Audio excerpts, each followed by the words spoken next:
What I'm going to talk about today can be challenging. Many of us come from different faith and tradition, cultural backgrounds. If you find yourself deeply troubled, I invite you to give me a call or email me, and I'd be happy to have a chat. We are in the middle of a long, dark tunnel.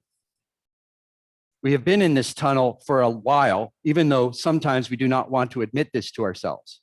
And by we, in this case, I mean the settlers within the Anglican Church of Canada. Ultimately, I believe all Canadian settlers are in this long, dark tunnel together. It is easy to blame the government and the church as they decided upon and enacted the diabolical plan to assimilate Indigenous peoples with death, deception, and brute force.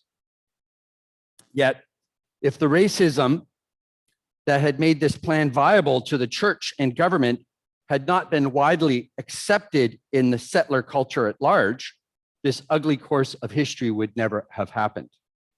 So the government and church must own up to our shameful past, but so must every Canadian settler. If you own or rent a house pretty much anywhere in Canada, if you live, play, work anywhere in Canada, then what you have and what you enjoy rests upon the legacy of imperialism that also led to the mass deaths of children. Sometimes I think we find it very helpful to blame someone. Blaming someone else is an effective way to shift the focus from feeling bad about ourselves. It is easier to be angry with someone else than it is to feel bad about our place in the world. This is not the time to point fingers unless the fingers are also pointed squarely at ourselves. We reacted with astonishment and grief, even though survivors had told us that there were mass graves. Yet, we were like those in Germany who lived next to death camps. We did not know. We could have known, but we did not. This is not really surprising. Humans, I believe, regularly live in denial about those things that run opposed to their positive self-image. And we in Canada have developed a certain smugness. Sure, we say to ourselves, we have problems, but we are so much better than our imperialistic neighbors to the south. We are so much better than our imperialistic neighbors in England, Spain, Portugal. We, for all our faults, are not the imperialistic power that these places are or were. And yet now we all gaze upon the mass graves of children, We must look. And while the desire to blame someone is strong and the impulse to live in denial is strong, the impulse to save a positive image of Canada is strong, yet we must look at the mass death of innocents. And we must acknowledge that this is not something they did. This is on us. This is what Canadian imperialism looks like. I am not saying, of course, that you or I were personally involved in the residential school system. But what I am saying is that our whole way of life and place of existence rests upon the colonial endeavor. It is predicated upon the fact that those who came before us took away land from those who lived here from time immemorial. The church historically played an important role in this land grab. Most people, except for sociopaths and psychopaths, have consciences. We feel discomfort inside when we do something that we feel is wrong. This is a natural impulse and feeling. Now, the government wanted to take the land, but they wanted to figure out a way to get it and still feel good about ourselves and still have Canadians feel good about themselves. They needed some sort of strong black magic to fool our collective consciences.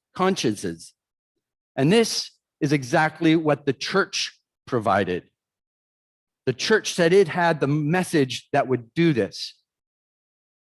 that these savages needed to be saved from eternal hellfire, that their culture was destroying them, but that we could save them if only we recreate them in our own image. The project of assimilation was covered in the paint of the gospel. The government needed us to do this.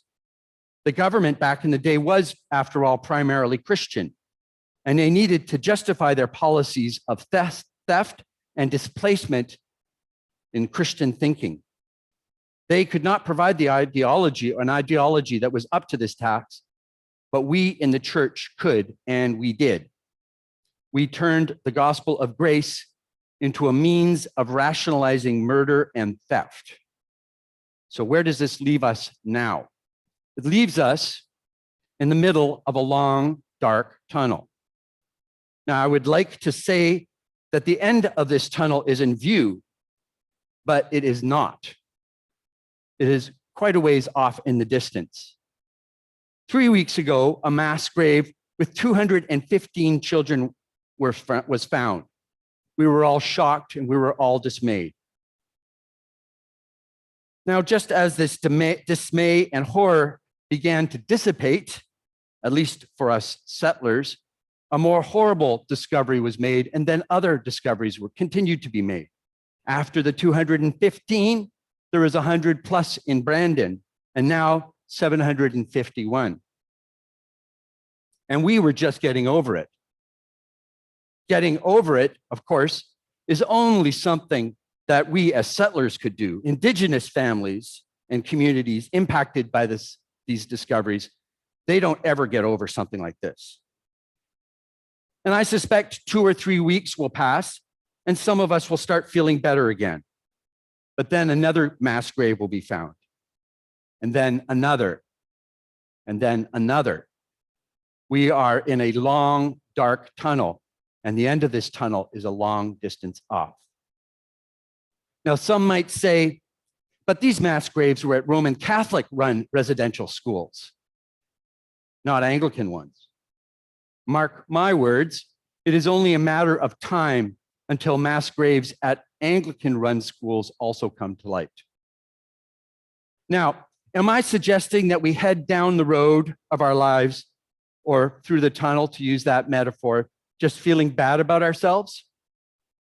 Well, actually, yes and no. The psalm we read today provides a nice template for navigating the tunnel we find ourselves in. The psalm presents us with words of confession of sin. We as individuals and we as a church, as the Anglican Church of Canada, have gravely sinned against our Indigenous brothers and sisters. We have sinned through racism and thinking that they were somehow less and that their culture and their ways were somehow less. We have sinned in living on unceded land. Unceded is a word you hear a lot. It's basically a fancy way of saying stolen. We live on stolen land. Now, it might not be practical to give that land back. The Indigenous people are not even asking for it back. That's not really what the issue is. But that doesn't change the fact that historically it was stolen. The fact that we can't change something doesn't mean that evil is no longer evil. So we live on stolen land. Our government, which represents us, it's not just them, took children away from their family, and our beloved church took those children and mistreated them in ways that would have been unthinkable had those children been of European origins. So yes, confession of individual and more importantly, collective sin is needed. The psalmist reminds us, if you, O Lord, should mark iniquities, Lord, who could stand? This sin is not a minor violation of some obscure code of morality. This is a sin of theft, murder, and avarice. And if God were not a forgiving God, we in the church, we in settler Canada could not stand. There would be nothing left for us but condemnation. And you know what? If we have collectively committed a heinous crime, feeling bad about ourselves isn't a horribly inappropriate thing to do. But God is a forgiving God, and we do have hope. Sometimes we assume a cheap grace that skims over the top of sin without really taking its measure. The psalmist does not advise this. The psalmist acknowledges that God is a forgiving God, but then counsels us to wait for God, deeply wait in lament. Waiting in the context of what the psalmist has just said means sitting with the discomfort of living in a dark place and waiting for forgiveness to come, not assuming it blithely. The psalmist ends by stating that with assurance that God is great to redeem Israel from her iniquity. Israel, of course, is a community, a collective, a country. The psalmist here then is speaking about collective sins, the sins of a country. And sometimes because of the individualistic nature of our culture, all we think of and all we think is important is personal sin. And it is important.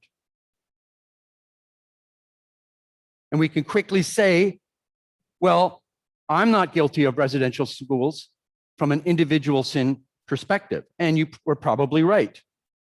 Yet the psalmist reminds us that collective sins are real and need to be dealt with. The church and the country are guilty of grave collective sins. And we must own them if we hope to find the hope that the psalmist speaks of. If we deny the collective sins, then we will not find collective redemption. You cannot have one without the other. Our identities are largely created through the stories we tell ourselves about ourselves. This is true as individuals, and it's true as a community. What we need to do is sit and wait for God in this long, dark tunnel. And as we do so, we need to start telling ourselves new stories about ourselves. We need to forge a new identity. And this new identity must embrace the horrors of the past. We cannot make ourselves to be the hero in this story. We cannot make ourselves to be the righteous one in this story. We must learn to collectively accept the sins of the past, the blood of the 215, the blood of the 100, the blood of the 751, the blood of those who will come to light in the future, and the blood of those who will remain hidden. They demand nothing less of us.